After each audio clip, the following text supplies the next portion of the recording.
All right. Virtual open mic hero, Paul Zarvis, coming to us from the capital region of New York State. It's great to meet you, Paul. Been a big fan for a while. You've been sending us a lot of videos, and mostly yourself and your Nord. And early on, a couple with Tanya, your wife, singing some great stuff. Oh, yeah. It's great to meet you. Thanks. It's great to be here. Yeah, man. I love the Um, open mic here. Always have. And did you played the real live open mic once a number of years ago? Yeah, I think it was 2015. I came down and you have a nice grand piano down there. I was looking forward to coming back. Yep. I'm now hopefully when COVID opens up again, I plan on coming down there quite a bit if I can. Excellent. Yeah. So when did you start playing, Paul? How did you start playing the piano? Oh gosh, you want the full story or the or the short? The full. This is what my mom tells me. Uh-huh. When I was like yay high, 3 years old, she said we were walking in our hometown, Pittsfield, Mass. We walked by a stand of flowers or something, and she said, "Hey, Paul, look at the flowers, whatever." She said, "Aren't they nice? These roses?" And I said, "Yeah, but the yellow ones sound better." And what it turns out, I had something called synesthesia, where if I see colors, I hear sounds, and vice versa. When I play a chord, I see it. You know what I mean? And so she kind of thought that was so she got me music lessons basically just based on that kind of thing. So I started playing piano when I was about 4 years old, and Me too. yeah, never looked back. Mostly classical. I did a lot of classical music. Uh-huh. Still playing classical. Um, and then, as I grew, I ended up going to Berkeley when I was 16 or 17, Ah. piano scholarship. And then I blew it. Then I decided I wanted to go on the road with a rock band. Of course you did. Yeah, Right. right. Of course you did.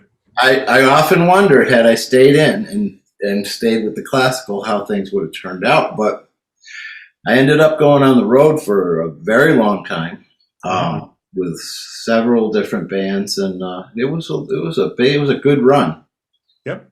25 years probably. Wow. All right. So you and I have a few things in common. We're piano players. We both started when we were four. That's when I started. I just started by sitting in front of a piano and doing things. I don't have the fascinating condition or reality you just described about color and music, but I spent a lot of time in front of the piano, just self-taught, and then lessons I don't think went very well for me. And then I learned, yeah, all by ear, and I just learned from people growing up, and also went out on the road with a bunch of rock and roll bands headed for California. Nice. And we left the first big road trip. We left from Lenox, Massachusetts, on the bus. That's where I live. I was born in Pittsfield, but I grew up in Lennox. Do you remember Mundy's? Avenue. Do you remember a roadhouse called Mundy's? I do. Yeah. Ooh, yes. Yeah. Well, we left from the parking lot of Mundy's on our bus heading for California. Wow. That was a long trip. Yeah, that was a long trip, and it was a long time ago. That was 1979. Holy mackerel. All right. So, and now I've been following you on Facebook, and I see that you've been playing solo at a bar / restaurant, right? What is that? Yeah, I play, and I'm really blessed because even with COVID, I've had this gig. The only I've seen I've been that. able to keep. It's at O'Toole's restaurant and pub. They have a brunch every Sunday from 10 to 2, and it's just a great play. I mean, it's quiet. I just get to pretty much play jazz, play my own stuff, play whatever people want to hear. I found out I know a lot more songs than I thought I did. But when you play solo, it's like people, hey, do you know how to play this? Funny, I do, yeah. Because You know, from Yeah. Oh, the radio in the car and singing with everything, you realize you know a lot more songs than you think you do.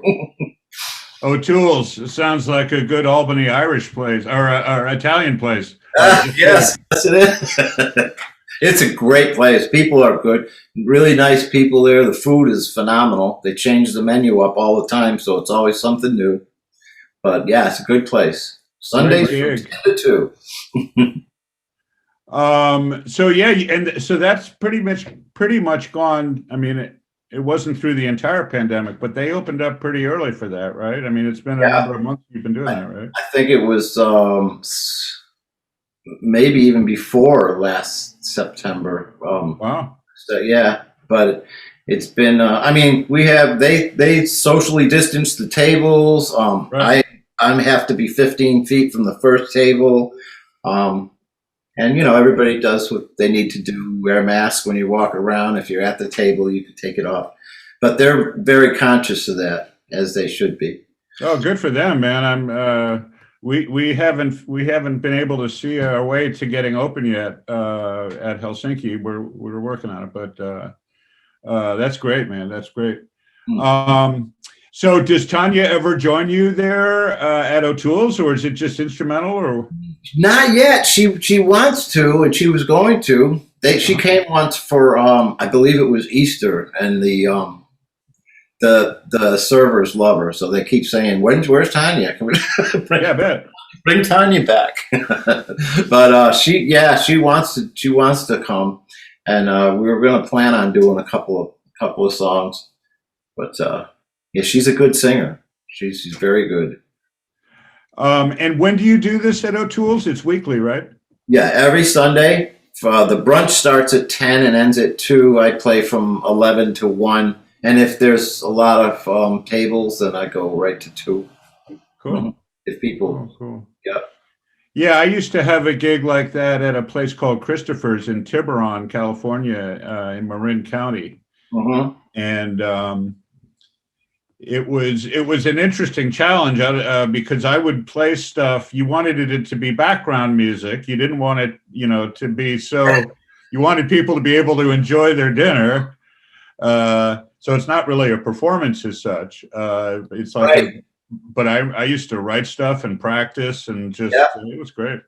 That's tough. That was tough getting used to, because I've always played, excuse me, in bands. Yep. And mainly rock bands, you know what I mean? Or classic rock bands or original. It's always been rock and roll guitars. And, the Zarvis Allen band had 8 to 9 people in it. So it was always so playing solo was a big switch for me. I felt like, you feel like, there's a spotlight pointing right at you and everything. And it was tough to get used to. Yeah. And that whole, I forget. I'm trying to think of the word for it. The whole idea of being background music, but not feeling like elevator music. You know what I mean? You have to be able to. So what I finally did is I just said, you know what? I'm just going to play, practice, improvise, do the best. Whatever I can do. Do some of the good, the classical pieces. I was surprised. People love the classical music.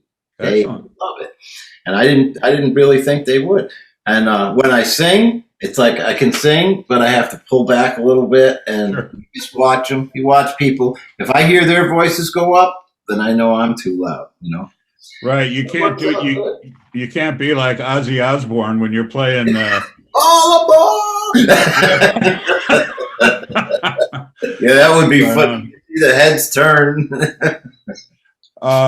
So, and now you said you went to Berkeley at the young age of 16, which is amazing. And now but then I know you've also been studying remotely, right, recently?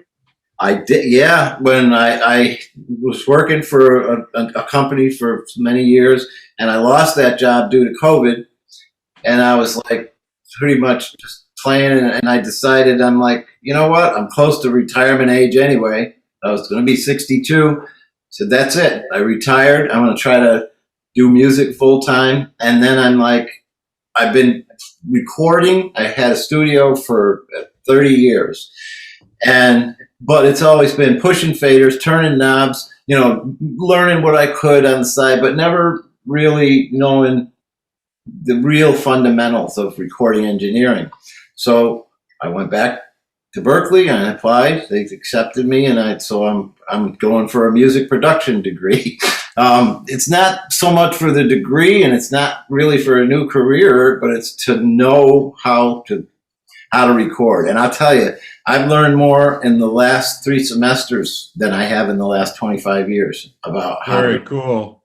Especially vocal recording is crazy. There's so much that goes into it, and it's just fascinating. I love it. Yeah. Very cool. So I think I'm thinking that most of our audience here on Virtual Open Mic, when we talk about Berkeley, know that we're talking about the Berkeley School of Music in Boston. We're not talking about the People's Republic of Berkeley, in Berkeley, California, known for programs, but not particularly their music programs. But Berkeley School of Music, of course, top of the mountain there as far as music goes. Beautiful place. Yeah. All right. Well, listen, Paul, it's great meeting you, and please keep submitting stuff. You give our best to Tanya. Now, are you sitting in front of your piano there? I certainly am. I have if you want to hear something, I can give you one.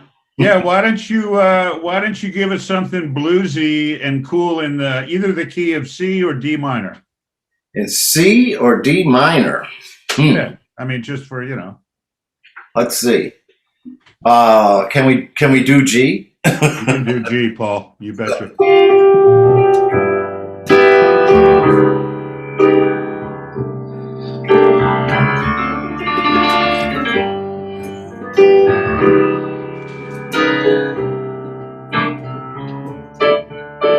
I don't believe the things I'm seeing.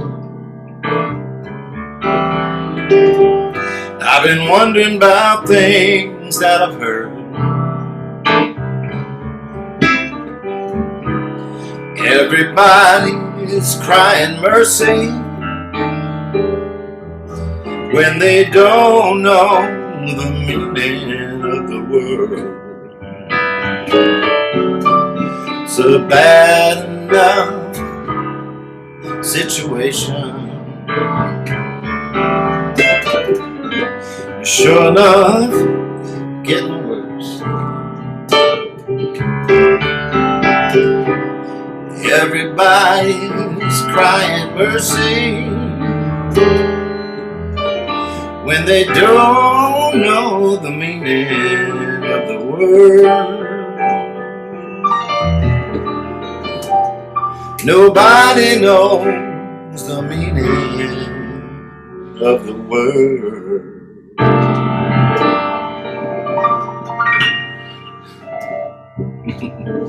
Holy moly, that is what I'm talking about. All right, so that was Paul Zarvis. I'll meet you on stage, Paul, with my Hammond in the key of G. Yes. When we get back open for open mic. All right. All right, man. Hey, thank you so much. It's been great talking with you, fellas. Appreciate it. You too, Paul. Bye now. Bye now.